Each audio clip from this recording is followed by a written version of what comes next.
Salut mes gâtés, une nouvelle vidéo sur l'oracle de G et le tirage numérologie. Alors le tirage numérologie, très honnêtement, je ne l'utilise jamais parce que c'est plutôt fastidieux. Et puis c'est pas un tirage qui me parle, mais je préfère vous en parler parce que peut-être qu'à vous ça va vous parler, vous allez peut-être aimer. Vous avez peut-être besoin de précision sur ce tirage parce que vous l'auriez lu dans le livre. Voilà, je vais vous en parler et après vous pourrez essayer et voir ce que vous en pensez. Donc je me suis fait un petit papier pour que vous compreniez un peu l'idée. Donc le numérologie, c'est basé sur votre date de naissance. Donc moi je suis née le 21 août 87. Donc on va additionner tous les chiffres de la date de naissance. Donc 21 plus 8 plus 1987. Et ici ça me donne 216. Donc 216. Ensuite je vais ajouter tous les chiffres entre eux de 216, donc le 2, le 0, le 1 et le 9, bien entendu ça me donne, le 6 pardon, et bien entendu ça me donne 9, ce qui signifie que je vais devoir tirer 9 cartes dans l'oracle. Donc la méthode ne change pas de d'habitude, vous allez battre vos cartes, mélanger vos cartes, regardez bien entendu les cartes de la coupe, pour vous faire une idée de la dominance du jeu. Vous allez étaler vos cartes et vous allez tirer vos 9 cartes. Normalement, on fait 2 tirages. C'est-à-dire que moi, j'ai malheureusement ou heureusement, je ne sais pas, une date de naissance qui donne une addition simple avec un seul chiffre, un seul numéro. Et du coup, je ne vais tirer qu'une fois. Donc, je vais tirer seulement 9 cartes. Ça revient un peu à la méthode du prénom où vous allez tirer un certain nombre de cartes en fonction du nombre de lettres dans votre prénom.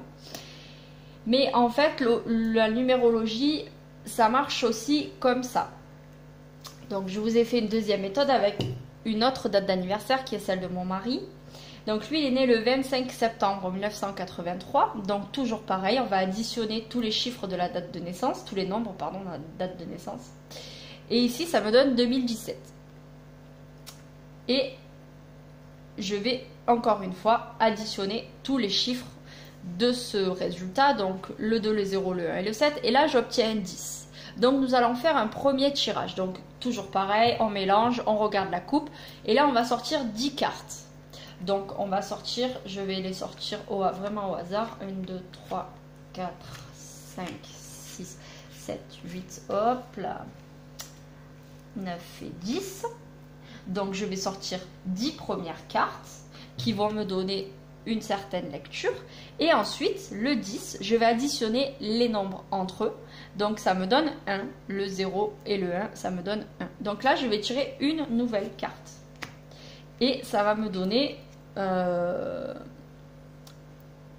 une ligne supplémentaire à lire. Donc ce que je n'aime pas avec ce tirage, c'est que, comme je vous disais, c'est très fastidieux parce qu'il se peut qu'en additionnant toute votre date d'anniversaire et en additionnant ensuite les numéros de ce chiffre, vous obteniez un grand chiffre du genre 25. Donc vous allez devoir sortir 25 cartes du jeu dans un premier temps. Et donc 25, 2 plus 5, ça fait 7, plus encore 7 cartes. Donc vous allez devoir interpréter 25 cartes plus 7 cartes.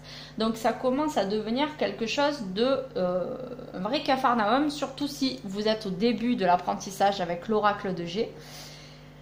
Déjà qu'on a du mal au départ à interpréter 6 à 8 cartes entre elles, alors imaginez devoir interpréter 32 cartes. Je pense que là, ça devient un vrai casse-tête. Donc voilà, c'est une méthode que vous pouvez utiliser. Peut-être que vous l'utilisez déjà et que vous aimez cette méthode. Tant mieux pour vous. Vraiment, je suis admirative de vous si vous utilisez cette méthode à chaque fois. Mais je trouve ça vraiment fastidieux. Donc là, l'exemple est simple parce que moi, par exemple, je n'ai qu'une ligne à lire. Et déjà 9 cartes, c'est pas mal. Et ici, on a au total 11 cartes à sortir. Donc ça va. Mais quand vous dépassez la vingtaine de cartes à devoir lire, ça commence à devenir un peu compliqué. Donc voilà, j'ai déjà vu des personnes sortir toutes les cartes de l'oracle de G pour faire un tirage sans forcément utiliser la numérologie, mais parce que c'est leur façon à elles de faire.